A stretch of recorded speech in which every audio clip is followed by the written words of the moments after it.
Bonjour, c'est la dernière du Réveil de l'Alpe. Enfin, en tout cas pour cette saison-là, c'est la dernière du Réveil de l'Alpe. Et aujourd'hui, je reçois deux invités. C'est dans quelques instants. Vous venez? On y va.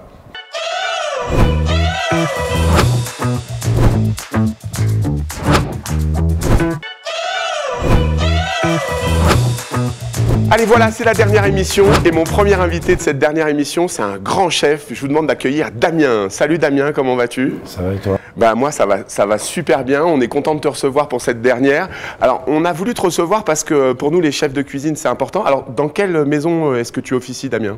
Là je travaille au Darrier Nord à l'Alpe d'Huez et je suis le chef de l'hôtel. Tu es le chef de l'hôtel. Alors ça veut dire quoi être le chef de l'hôtel? T'as combien de personnes dans ta brigade? Combien de personnes sont à tes ordres?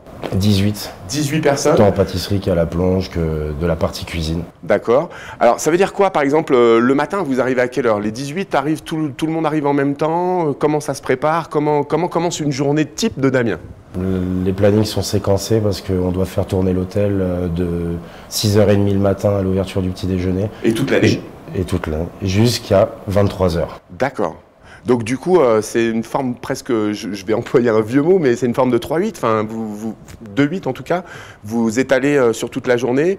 Il y a des gens qui arrivent par exemple, genre à 7h du matin, c'est l'image d'Épinal qu'on a des cuisines, il y a des gens qui arrivent, qui font la pluche, etc. Comment Exactement. Ça se passe? C'est ça que en fait, il y a un jeune qui arrive à 6h30 le matin. Ah, c'est toujours les jeunes au départ. Exactement, de toute façon on commence par là, il faut se donner pour réussir. Tu l'as fait avant aussi? Exactement. Et il arrive le matin, il lance le petit-déj, il cuit les viennoiseries qui sont cuites tout le matin, il fait tous les œufs à la minute pour le petit déjeuner. Et il y a quelqu'un qui vient en renfort à 8h le matin, que ce soit un sous-chef ou un chef de partie ou un autre commis, et qui vient l'épauler quand c'est le gros rush au service le matin, parce qu'entre 9h et 10h, ça tape. C'est le gros rush. Donc une organisation quasi militaire quoi en fait, enfin, sans que ce soit péjoratif, mais vraiment il faut être super calé j'imagine. Je suis d'accord avec toi. La cuisine, c'est un petit peu militarisé et tu as raison de dire ça, c'est pas péjoratif. Non. Mais on est obligé d'avoir cette organisation et ce respect de la hiérarchie parce que c'est très important, parce qu'il faut une tête qui décide et il faut des mains qui sont là pour appuyer les directives. Et c'est hyper important qu'on soit tous main dans la main. De toute façon, je vais te dire quelque chose, pour moi la cuisine, c'est une famille. Alors, je pense que c'est vrai et qu'en effet, de toute façon, vous ne pouvez pas bosser ensemble si vous ne vous entendez pas. Donc, c'est vraiment important que vous ayez tous un rythme bien défini. Je rebondis sur un truc parce qu'un des chefs que tout le monde connaît, le monde entier connaît, en tout cas la France entière, c'est Philippe Etchebest. Il faut absolument, pour être chef, ne pas avoir de cheveux ou... Ça dépend, on m'a souvent dit que je lui ressemblais un petit peu indirectement. Ah ouais, dans la façon de faire aussi. Mais même un petit peu aussi physiquement, en plus, c'est un grand chef, il est meilleur ouvrier de France. Enfin, c'est vraiment des gens qui inspirent le respect parce qu'ils sont dans l'excellence et ils sont dans la rigueur, mais dans la justesse aussi. Bah nous, on a notre Damien et on est fiers d'avoir notre Damien à l'Alpe d'Huez. Ça nous fait vraiment plaisir. Dis donc, Damien, si on parle un peu cuisine, est-ce qu'il y a un plat qu'on pourrait appeler ton plat signature? Là encore, je reprends des termes qu'on apprend au fil de la télé. Mais est-ce qu'il y a un plat vraiment qui te tient à cœur, que tu aimes faire, que tu aimes partager avec les gens? Bien sûr, et en plus, c'est un plat qui est à la fois simple et à la fois où il y a un petit peu de maîtrise, mais c'est le plat avec lequel, en fait, on s'est mis ensemble avec ma compagne, qui est aussi ma sous-chef au Daria. Ah, c'est une histoire de famille pour de vrai. Exactement, et puis on a notre fils de 2 ans et demi, donc nous aussi, on est... Il est déjà derrière les fourneaux? Il adore ça. D'accord. Bon. Alors, qu'est-ce que c'est ce plat? Ce plat, c'est une crème de maïs. En fait, c'est du maïs qui est cuit au lait avec un tout petit peu de beurre, sel, poivre. On le mixe, on le passe au chinois étamine et on sert avec ça avec un œuf parfait, donc un œuf que je cuis au four sec à 64 degrés. D'accord, donc une cuisson un peu longue? Un peu longue, mais ce qui permet en fait d'avoir une texture en fait en bouche d'un œuf à la coque, mais sans la coquille. Et en fait, cet œuf est entier, parfait. Dans la crème de maïs, jus de volaille, croûtons de brioche, popcorn au piment, jus de volaille. Oh, j'ai faim. je viens manger. C'est le plat avec ma femme. Ah, d'accord, donc ça c'est le plat que vous avez mis ensemble. C'est original, je ne connaissais pas cette espèce de purée de maïs quoi en fait. Bah, c'est vraiment hyper crémeux vu que le maïs a de la texture. Une fois que tu le cuis un petit peu avec du lait et que tu le mixes, lait entier bien sûr. Et l'association de tout, en fait, tu as une alchimie des textures et des saveurs qui permet en fait d'avoir une bonne impression en bouche. Alors, le métier de cuisinier, on l'oublie souvent. Le métier de chef de cuisine, on l'oublie souvent. C'est non seulement, bien sûr, être derrière les fourneaux, préparer des plats, inventer même de nouveaux plats, mais c'est aussi faire des commandes, c'est aussi s'occuper de l'économat, j'imagine. Donc, du coup, quand on est à l'Alpe d'Huez, ça va pas être simple de se fournir. Il faut avoir des fournisseurs sur lesquels pour lesquels on a vraiment confiance. Comment tu fais? Est-ce que tu as un lien privilégié avec certains fournisseurs et tu travailles un peu toujours avec les mêmes? J'ai envie d'être sincère avec toi. Dis-moi. Je suis un peu chauvin, mais j'aime mon pays. Et on a de la chance, c'est qu'on est très très bien desservi, que ce soit à l'Alpe d'Huez ou même quand j'ai travaillé à Saint-Barth, où on faisait des précommandes et on commandait de la nourriture française et de la carne française et qui venait en bateau ou en avion. Bon, bien sûr, c'est pas très écologique, mais on essayait de faire au mieux. Et on a la chance quand même à l'Alpe d'Huez d'avoir des bons fournisseurs, des bons partenaires qui nous suivent. J'ai toujours les mêmes, je suis très fidèle. Tant au travail qu'en amitié qu'en amour, et c'est vraiment des partenaires qui nous suivent au quotidien et qui répondent au mieux à nos demandes, et ils se démènent pour nous trouver des produits quand on en a besoin et qui font au mieux pour qu'on soit aussi livré quand il y a des tempêtes, quand les routes sont un peu bloquées, qu'il neige. C'est même pas facile pour eux, mais ils se démènent pour qu'on puisse assurer une belle prestation pour nos convives. D'accord. La partie pâtisserie, est-ce que toi aussi c'est quelque chose qui t'intéresse, ou est-ce que tu as un pâtissier en particulier, ou est-ce que tu mets ton nez aussi dans la pâtisserie? Alors la pâtisserie, c'est particulier. Hein. Exactement. Ouais. De toute façon, c'est un métier à part. C'est comme confiseur, boulanger. C'est ça. J'ai une chef pâtissière. D'accord. Et j'ai aussi mis le nez dans la pâtisserie parce qu'il y a des fois quand tu travailles dans des restaurants, vu que moi je viens de Paris, des fois tu travailles dans des restaurants, il y a des petites équipes, donc tu dois mettre la main un peu partout. Et suivant aussi l'école qu'on fait, on a eu des formations et on valide aussi une valence opposée. On a des bases en pâtisserie. Pour te la faire courte, on a des bases en pâtisserie. Et je mets mon nez en pâtisserie parce que même si je suis de nature très salée, le sucre, c'est de plus en plus difficile. C'est une addiction, le sucre, et il faut faire attention. Donc j'aime bien goûter, moi qui n'aime pas le sucre, pour trouver des équilibres et faire au moins sucré et au plus goûteux. Donc en plus, chez toi, on mange et on fait attention à sa ligne. Oui, on dirait qu'on pourrait dire que ça ne se voit pas trop, mais... Si, ça se voit. Moi, je crois que t'es gaillard, en fait. Mais je pense que t'es gaillard. Tu pousses un peu? Pas du tout. Non, je travaille. Ah, tu travailles beaucoup. Mais j'ai fait beaucoup de sport étant jeune. Maintenant, j'ai plus trop le temps avec le travail.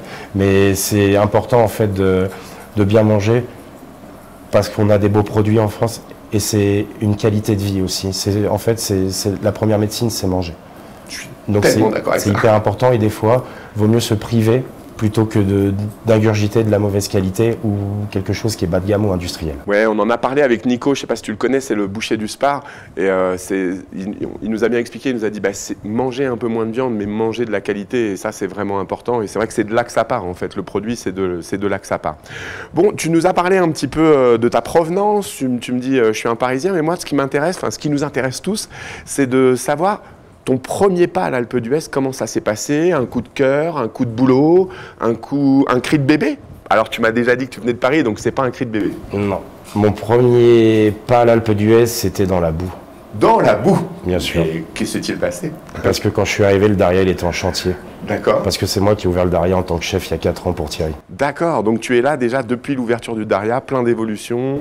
En fait, vraiment pour t'expliquer en 30 secondes. Vas-y, t'as le temps. Le Daria, quand je suis arrivé, premier pas, chantier du Daria, c'était au mois de novembre 2019. D'accord. Et l'hôtel a ouvert en décembre 2019. Et on a fait l'ouverture avec ma compagne, toujours. On a lancé l'ouverture, et après on avait besoin de construire une maison, donc on est allé en Bretagne. Et en fait, j'ai resté 3 ans en Bretagne en CDI, au Piano Blanc à Rennes, avec un très très bon patron. Je vois bien.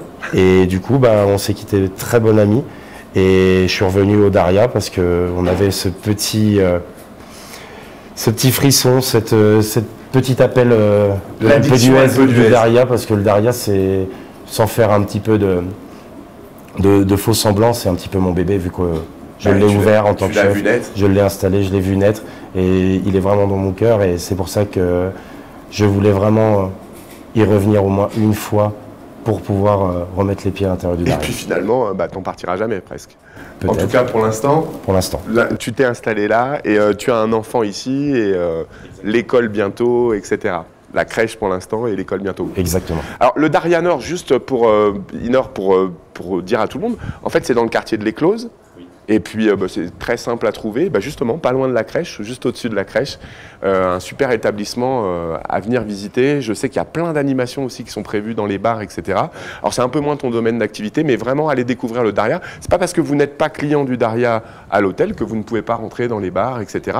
On peut même accéder à ton restaurant aussi lorsqu'on n'est pas client? Bien sûr. En fait, même au niveau de la carte snacking, parce qu'on se dit carte snacking, mais c'est pas péjoratif, mais même la carte du bar, il faut se dire quelque chose, c'est que tout ce qui sort de la cuisine, que ce soit un burger, que ce soit une côte de bœuf, que ce soit un plat où il y a 5 ou 6 manipulations, il y a de la texture, il y a du travail, ça reste de la cuisine. Complètement. Faire à manger avec le plaisir, de faire plaisir aux autres, ça reste de la cuisine. La petite bouchée, le petit apéro, tout ça, c'est beaucoup tout de boulot. Tout le monde peut venir au bar, venir manger un club sandwich au bar, venir à la Métis manger une côte de bœuf, un ossobuco qui est cuisiné à l'italienne, venir manger un risotto, venir manger un plateau de fruits de mer le vendredi soir. Il est tôt, mais j'ai déjà très très faim. Enfin, on est ouvert à tout le monde, et même de passage, même pour visiter l'hôtel, n'importe quel client qui rentre à l'intérieur du Daria sera traité comme il se doit et avec énormément de... Et je te confirme, pour y être passé quelques fois, à chaque fois, on est super bien accueillis. Bon, on arrive déjà à la fin de notre interview. Et je tiens à le faire parce que je t'ai trouvé super souriante, tu as été de super de bonne humeur. Donc, voici ton bracelet de la bonne humeur qui nous servira tout à l'heure. Merci. Mais juste avant de quitter les gens, on va se prêter au petit jeu qu'on fait d'habitude. Alors, je vais te trouver un mot, mais qui va te sortir un peu des cuisines. Parce que après, une fois qu'on a bien mangé, on va sur le dance floor. Et si je te dis le mot danse, est-ce que tu peux me trouver une chanson qui contient ce mot danse? Je danse le Mia. Je danse le Mia, ouais, c'est ton côté parisien, chaîne en or qui brille. C'est trop bien, mais il sait même danser, chanter, il sait tout faire. Je suis sûr qu'il y a de la bonne humeur dans ta cuisine.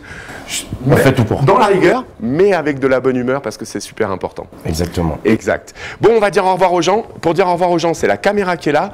On la monte du doigt et on dit que la bonne humeur soit avec vous. T'es prêt? Ouais. 1, 2, 3. Que la bonne humeur soit avec vous.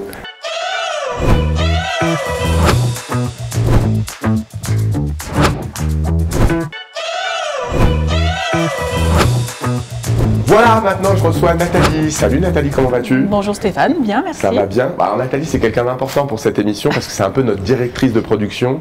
C'est elle qui a convoqué tous les gens que vous allez voir ou que vous avez déjà vus lors de cette émission. Mais c'est pas ton seul métier. Non, heureusement. Ouais, c'est ça, parce que nous c'est juste 3 semaines, donc ça va aller.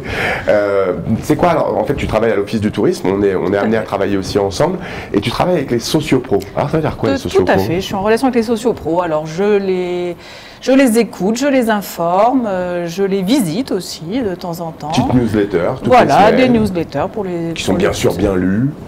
Oui, à peu près, voilà. D'accord. En tout cas, elles existent. D'accord. Et donc, l'idée, c'est un peu justement de faire vivre tout ce tissu économique, de dynamiser, d'essayer de leur proposer ou de les inciter à faire des opérations telles qu'une braderie ou des choses comme ça. Par exemple, tout à fait. Et puis, c'est le lien avec l'Office du tourisme. Bah oui, c'est important. Tout à fait. C'est important d'avoir un lien important avec nos commerçants. C'est là aussi, c'est toi aussi qui récupère toutes les infos pour qu'ils soient bien dans le guide Voilà, alors ça c'est le côté socio-pro partenaire, parce qu'il faut être partenaire de l'Office du tourisme pour paraître dans nos éditions et sur le site de la station. Donc c'est mon rôle aussi d'aller les démarcher. Et comment on fait pour être partenaire de l'Office du tourisme? Alors, il suffit de t'appeler? Voilà, il suffit de cotiser, de m'appeler et de mettre à jour ces informations régulièrement. Alors on en a combien? On en a combien des partenaires? Des partenaires, un peu plus de 200 et dont 50 nouveaux cette année. Ah ouais, 50 nouveaux cette année, puisque tu viens de prendre ce poste en fait. C'est une nouvelle. Voilà, alors le partenariat existe depuis déjà quelques années et là donc avec cette prise de poste, effectivement, ça permet de le développer et d'aller démarcher les nouveaux commerçants qui sont nombreux chaque année à venir exercer sur la station. D'accord. Bon bah c'est bien, donc ça veut dire que tu te balades un petit peu partout. Alors tu fais pas que ça, hein. Tu es aussi au bureau à nous faire des tableaux, etc. Mais aussi je vais à leur rencontre, c'est le bon côté des choses. Voilà, on va dire ça comme ça. D'accord. Ça c'est bien, c'est super ce boulot-là. Mais moi je pense que tu es là aussi, tu es sur ce poste-là aussi parce que tu connais tout le monde à l'Alpe d'Huez. Tu es une enfant de l'Alpe d'Huez. Je suis une enfant du pays, comme on dit. C'est vrai que mes grands-parents parents avaient un hôtel ici, mes parents étaient commerçants et moi j'ai toujours habité ici. J'ai passé une super enfance sereine et puis très cool ici et c'est pour ça que je suis toujours restée. La fibre commerçante et en plus la qualité d'accueil et tout ça. Ouais. Puis bon, on est quand même dans un environnement super agréable. Ah ça, tu m'étonnes. Voilà. Et alors dis-moi du coup, puisque tu es une enfant du pays, alors, tous les enfants du pays qu'on a reçus, alors pas tous, mais une grande partie, c'est des sportifs ou c'est des anciens sportifs. Et pas moi. C'est quoi ton sport à toi? Alors, c'est vrai que les enfants d'ici, c'est surtout des enfants skieurs, mais on a tous appris à faire plein de sports ici. Grâce à l'école, grâce à nos parents, grâce à toutes les activités qu'on a. On sait faire du ski, on sait faire du patin, on sait faire du tennis, on sait nager. D'ailleurs, j'ai appris à nager avec le grand-père d'Antoine que vous avez reçu la semaine dernière. Il était comment? Parce qu'Antoine nous a dit qu'il était cool, mais... Mon prof de natation était sévère quand même. Qu'il vente, qu'il pleuve, qu'il neige. On nageait tous les jours. C'était quand même... mais bon, grâce à lui, tout le monde sait nager à l'Alpe d'Huez. Tous les enfants du pays savent nager. Antoine, voilà. Je vous le rappelle, qui est notre partenaire Solutions d'Intérieur avec sa maman Karine. Tous les décors qui sont là, c'est pour ça. Et je vais le dire aujourd'hui, juste derrière moi, ce qui est là, je ne sais pas si vous le savez, mais moi je ne le savais pas, ça s'appelle un bûchard. C'est pour rentrer ses bûches. Ça, c'est encore un décor que Karine nous propose. Et il est à vendre. N'hésite pas à acheter le bûchard. Bon bref, pardon, je digresse. Moi, je vais rebondir sur un sport que tu m'as cité. Le patinage. Ouais. Je crois que c'est une vraie histoire avec toi. Ouais. Alors depuis toute petite, effectivement, j'ai pas choisi le ski, j'ai choisi le patinage. Donc toute mon enfance, j'ai fait du patinage jusqu'à mes 20 ans. Et après, j'ai décidé de passer le petit diplôme pour être initiatrice. J'ai exercé un petit peu comme ça, bénévolement. Oui, j'avais pas du tout son niveau. Oui, allez, je dis rien. J'ai pas son niveau, mais c'est vrai que j'ai beaucoup aimé faire ça. Et après, je suis restée longtemps au bureau, parce que j'étais présidente du club de patinage. Toujours la gestion des gens. Voilà, et ça m'a beaucoup plu pendant un temps. Et maintenant, je continue à patiner pour moi, pour le plaisir. C'est vrai, de temps en temps, on peut aller sur la patinoire et on te voit. Exactement, je dirais pas quel jour, mais on peut y aller. Chaud. Moi, je veux savoir. Et on te voit avec tes enfants? Eux aussi, tu leur as transmis cette passion-là ou ils font autre chose? Ma fille, oui, elle a beaucoup patiné. Maintenant, pour ses études, elle a plus trop le temps parce qu'elle n'est pas toujours ici. Mais ma fille, oui. Mon fils, beaucoup moins, mais... D'accord. Voilà. Bon, c'est bien. Donc, on l'a dit, tu connais tout le monde, ça se passe bien. Mais alors, toi, Nathalie, quand tu as envie de te poser quelque part à l'Alpe d'Huez, que tu veux un peu de calme, que tu veux voir un beau paysage, tu es plutôt en mode, dans la station, tu trouves un endroit, ou tu as des endroits un peu dans la nature que tu peux nous donner? Je ne vous dirai pas où c'est, mais j'ai un petit coin que j'aime beaucoup. C'est un petit banc qui est au pied de quelques sapins, un petit peu caché dans la station, on va dire. Tu as marqué le banc de nage. Comme à l'ancienne. Donc si jamais vous retrouvez ce fameux banc gravé, alors envoyez-nous des photos parce que moi j'aimerais bien savoir où il est. Alors on voit quoi? Dis-moi juste, on va pas savoir où c'est, mais qu'est-ce qu'on voit? Vue sur la montagne. Une belle vue sur la montagne. C'est un endroit que j'aime beaucoup. C'est calme et tranquille. Et personne qui vient t'embêter, etc. Donc bon moment. Été comme hiver? Hiver un petit peu moins accessible, mais ça le fait. Ça nous donne une piste. Ça le fait. Je crois que je vois ce banc, ça nous donne une piste. Bon, très bien. Et sinon, donc on a parlé sport, on a parlé de ton métier, etc. Maintenant, j'aimerais bien savoir si dans cette station de l'Alpe d'Huez, si tu penses qu'il y a encore des choses que les commerçants, justement, ils pourraient nous proposer. Est-ce que tu as un rêve? Est-ce que tu as envie de leur faire un truc? Ils ne savent pas encore.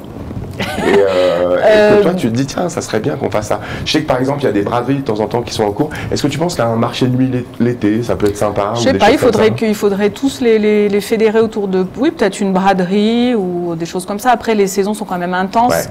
Je pense qu'il y a du manque de temps, voilà. Mais sinon, pourquoi pas. C'est difficile, mais... et donc, comment ils font aussi? Eux, de temps en temps, ils te proposent des idées, ils viennent te voir, ils te disent, tiens, on aimerait faire ci, ça. Alors, pas tellement. Après, il existe une association de commerçants qui avait organisé la braderie, des choses comme ça, mais pas tellement. J'ai entendu parler d'une course de café. Je sais qu'il y a des commerçants... Toi, t'en as pas entendu parler encore? Pas au courant encore. Bon, donc, il faut qu'ils viennent te voir aussi. Oui, pourquoi pas, bien sûr, on peut les aider, tout à fait. L'Office du tourisme, elle est là. Il est là pour ça aussi. Tout à fait. Pour donner un coup de main et aller aider les gens à trouver la bonne solution pour faire des animations. Oui. Bon, ok, c'est bien. Qu'est-ce que je voulais dire? Oui, aujourd'hui, tu vas skier? Alors, je vais skier pas aujourd'hui, non, mais j'attends qu'il y ait un petit peu moins de monde. Je laisse la place aux vacanciers. Ouais, t'attends un petit peu. Et du coup, par exemple, dans ton boulot à toi, comment ça se passe pendant Tomorrowland? Est-ce que tu as des missions particulières? Parce que ça arrive bientôt. Est-ce que tu as des missions particulières? Est-ce que justement les commerçants sont aussi partenaires de cet événement-là? Alors, pour Tomorrowland, pas vraiment, mais là, on va inviter les commerçants effectivement à participer à l'événement, bon, sous certaines conditions, mais pour leur faire découvrir, bon, beaucoup de gens en connaissent maintenant, mais pour éventuellement ceux qui ne connaissent pas, c'est pas vraiment un scoop, ça va être annoncé. Non, ils le savent pas. C'est un scoop, ça s'appelle un scoop quand on le sait pas et qu'on le dit. Non mais, bon, Nat, excusez-moi, je l'appelle Nat parce qu'en fait on se voit souvent. On travaille ensemble, pas mal en commun et franchement on s'amuse bien et c'est un vrai plaisir de travailler avec toi, je te le dis les yeux dans les yeux. C'est un vrai plaisir de travailler avec toi, notre Diac Prod.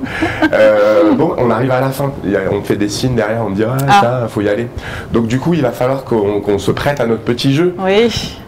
Je sais que tu n'avais pas envie, ce petit jeu. Je suis pas une chanteuse. Alors, c'est pas vrai. Parce qu'en fait, moi, mon problème, ça n'a pas été de te trouver un mot. Mon problème, ça a été de choisir un mot. Parce qu'on m'a dit quand même que tu étais plutôt festive. Les années 80, ça te parle. Oui. Bon, donc, je t'ai trouvé un mot purement années 80. Allez. Je suis sûr que tu vas aller sur cette chanson. Enfin, j'espère que tu vas aller sur cette chanson. Parce que c'est la seule que je connais avec ce mot-là. D'accord. Le mot, c'est ouragan. Ah oui. Pour ma princesse. Oui. Allons-y, on va la chanter ensemble. T'es prête? Allez, je suis prête. Donc, c'est Stéphanie, comme un ouragan. De Monaco. Allez, c'est parti. Comme un ouragan, la tempête en moi, l'amour a tout emporté. T'as vu, j'ai même la gestion. Bravo. Bah ouais, c'est pas mal. Bon, merci Nat d'être venu nous voir, c'est trop bien. Mais avant de repartir, tu ne partiras pas sans ce bracelet de la bonne humeur qui est fortement mérité. Merci. Et que tu portes parfaitement. On va aller regarder la caméra qui est là et dire que la bonne humeur soit avec vous. Ok. On y va. 1, 2, 3. Que la bonne humeur soit avec vous.